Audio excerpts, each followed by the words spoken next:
सत्य धर्म के आश्रय से सबका उद्धार। लीलावती एवं कलावती की कथा। सूत जी ने कहा, ऋषियों, आध्यात्मिक, आधिदैविक तथा आदि भौतिक इन तीनों तापों को हरण करने वाले भगवान विष्णु के मंगलमय चरित्र को जो सुनते हैं वे सदा हरि के धाम में निवास करते हैं, किंतु जो भगवान का आश्रय नहीं ग्रहण करते उन्हें विस्मृत कर देते हैं, उन्हें कष्टमय नरक प्राप्त होता है। भगवान विष्णु की पत्नी का नाम कमला लक्ष्मी है। इनके 4 पुत्र हैं, धर्म, यज्ञ, राजा और चोर।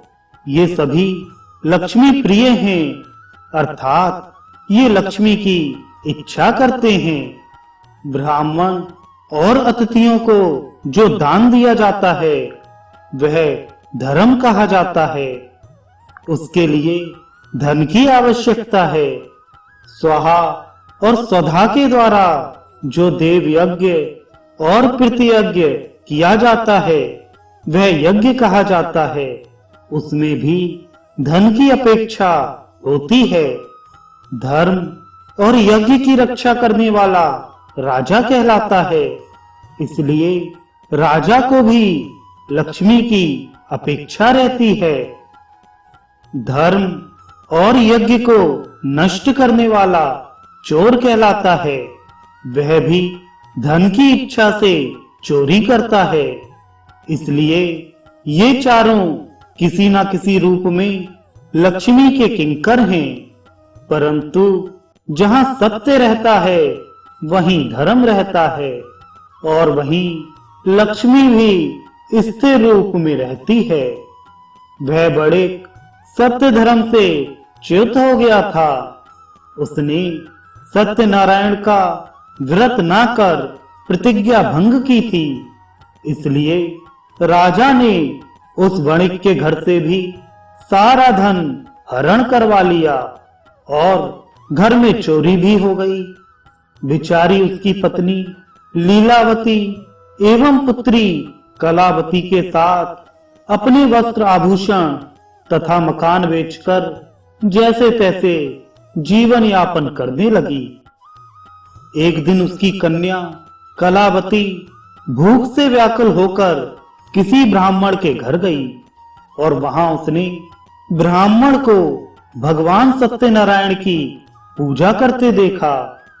जगन्नाथ सत्यदेव की प्रार्थना करते हुए देखकर उसने भी भगवान से प्रार्थना की, हे सत्यनारायण देव, मेरे पिता और पति यदि घर पर आ जाएंगे तो मैं भी आपकी पूजा करूंगी। उसकी बात सुनकर ब्राह्मणों ने कहा, ऐसा ही होगा। इस प्रकार ब्राह्मणों से आश्वासन युक्त आशीर्वाद प्राप्त कर वह अपने घर वापस आ गई। रात्रि में देर से लौटने के कारण माता ने उससे डांटते हुए पूछा कि बेटी, इतनी रात तक तुम कहां रही? इस पर उसने उसे प्रसाद देते हुए सत्यनारायण के पूजा वृतांत को बताया और कहा, माँ, मैंने वहां सुना कि भगवान सत्यनारायण कलयुग में प्रत्यक्ष फल देने वाले हैं। उनकी पूजा मनुष्यगण सदा करते हैं। माँ, मैं भी उनकी पूजा करना चाहती हूँ। तुम मुझे आज्ञा प्रदान करो। मेरे पिता और स्वामी अपने घर आ जाएं, यही मेरी कामना है। रात में ऐसा मन में निश्चय कर प्रातः वह कलावती शीलपाल नामक एक वणिक के घर पर धन प्राप्त करने की इच्छा से गई और उसने कहा, बंधो, थोड़ा धन दें जिससे मैं भगवान सत्यनारायण की पूजा कर सकूं। यह सुनकर शीलपाल ने उसे 5 अशर्फियां दी और कहा, कलावती, तुम्हारे पिता का कुछ ऋण शेष था, मैं उन्हें ही वापस कर रहा हूं। इसे देकर आज मैं उऋण हो गया। यह कहकर शीलपाल गया तीर्थ में श्राद्ध करने चला गया। कन्या ने अपनी मां लीलावती के साथ उस द्रव्य से कल्याणप्रद सत्यनारायण व्रत का श्रद्धा भक्ति से विधि पूर्वक अनुष्ठान किया। इससे सत्यनारायण भगवान संतुष्ट हो गए। उधर नर्मदा तटवासी राजा अपने राजमहल में सो रहा था। रात्रि के अंतिम प्रहर में ब्राह्मण वेशधारी भगवान सत्यनारायण ने स्वप्न में उससे कहा, राजन, तुम शीघ्र उठकर उन निर्दोष बालकों को बंधन मुक्त कर दो। वे दोनों बिना अपराध के ही बंदी बना लिए गए हैं। यदि तुम ऐसा नहीं करोगे तो तुम्हारा कल्याण नहीं होगा।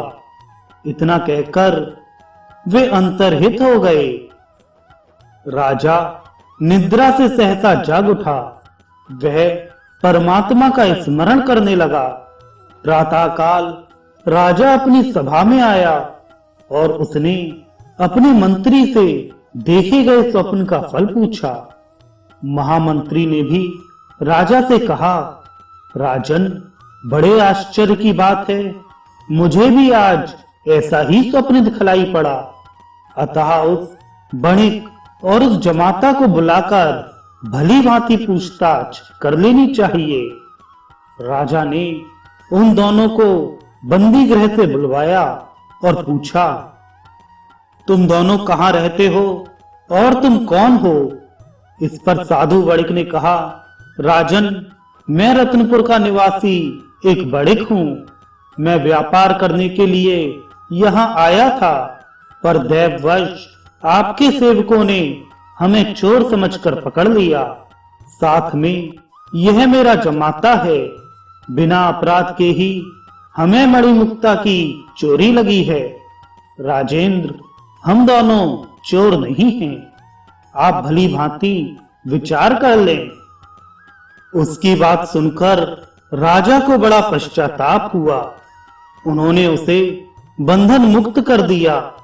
अनेक प्रकार से उन्हें अलंकृत कर भोजन कराया और वस्त्र आभूषण आदि देकर उनका सम्मान किया। साधु वणिक ने कहा, राजन, मैंने कारागार में अनेक कष्ट भोगे हैं। अब मैं अपने नगर जाना चाहता हूँ। आप मुझे आज्ञा दें।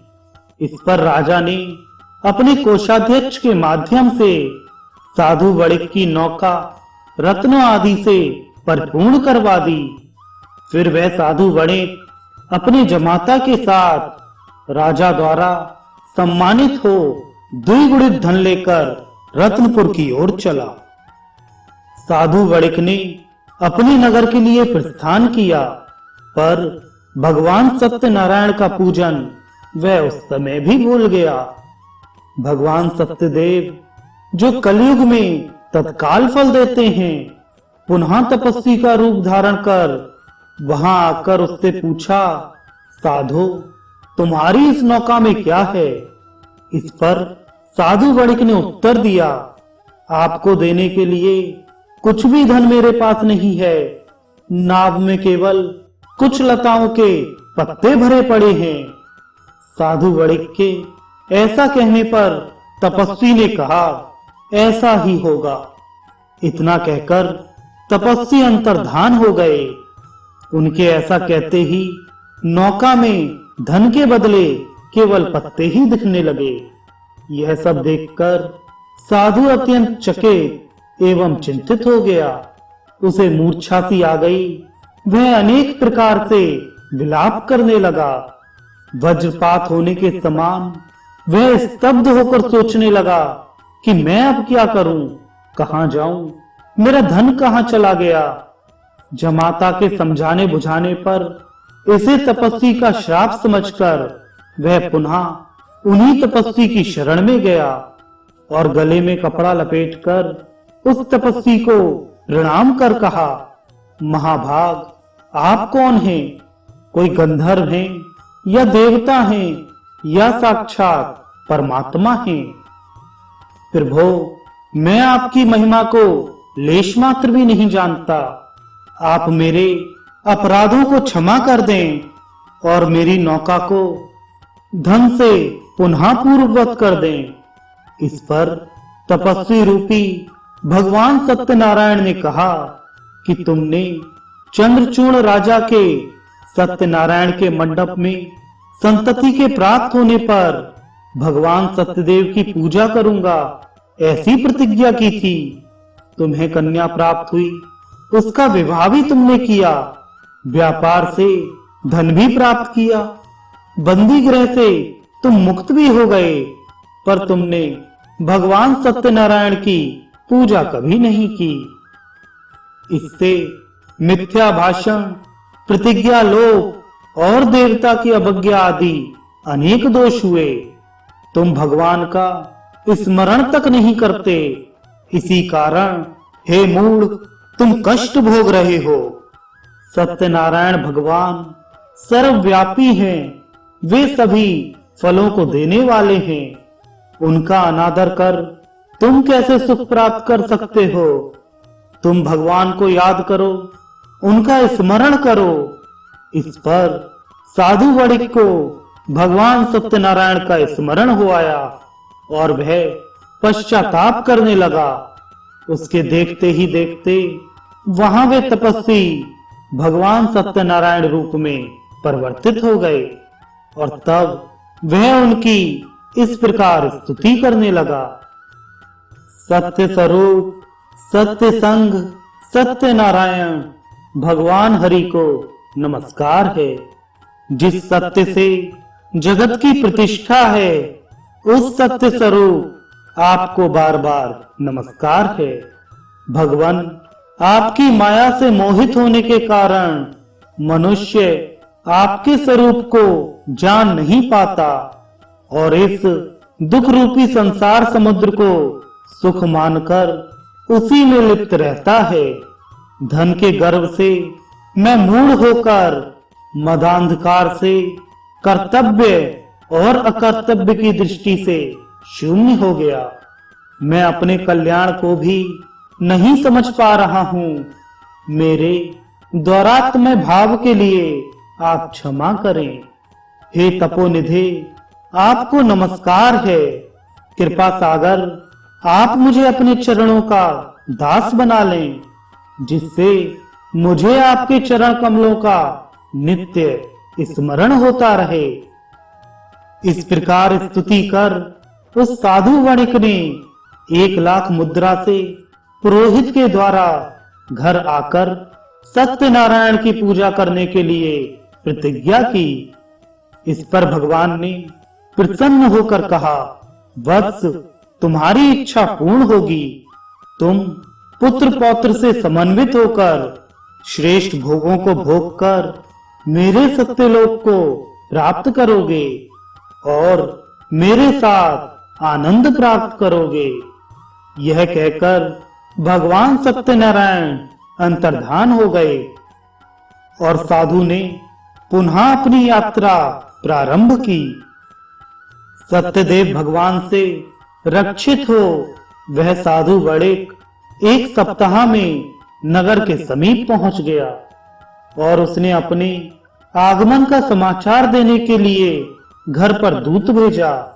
दूत ने घर आकर साधु वणिक की स्त्री लीलावती से कहा, जमाता के साथ सफल मनोरथ साधु वणिक आ रहे हैं। वह साध्वी लीलावती कन्या के साथ सत्यनारायण भगवान की पूजा कर रही थी। पूजा के आगमन को सुनकर उसने पूजा वहीं पर छोड़ दी और पूजा का शेष दायित्व अपनी पुत्री को सौंपकर वह शीघ्रता से नौका के समीप चली आई। इधर कलावती भी अपनी सखियों के साथ सत्यनारायण की जैसे तैसे पूजा समाप्त कर बिना प्रसाद लिए ही अपने पति को देखने के लिए उतावली हो नौका की ओर चली गई। भगवान सत्यनारायण के प्रसाद के अपमान से जमाता सहित साधु वणिक की नौका जल के मध्य अलिक्षित हो गई। यह देखकर सभी दुख में निमग्न हो गए। साधु वणिक भी मूर्छित हो गया। कलावती भी यह देखकर मूर्छित हो पृथ्वी पर गिर पड़ी और उसका सारा शरीर आंसुओं से भीग गया। वह हवा के वेग से हिलते हुए केले के पत्ते के समान कांपने लगी। हा नाथ, हा कांत कहकर विलाप करने लगी और कहने लगी, हे विधाता, आपने मुझे पति से वियुक्त कर मेरी आशा तोड़ दी। पति के बिना स्त्री का जीवन अधूरा एवं निष्फल है। कलावती आर्त स्वर में भगवान सत्यनारायण से बोली, हे सत्य सिंधु, हे भगवान सत्यनारायण, मैं अपने पति के वियोग में जल में डूबने वाली हूँ। आप मेरे अपराधों को क्षमा करें। पति को प्रकट कर मेरे प्राणों की रक्षा करें।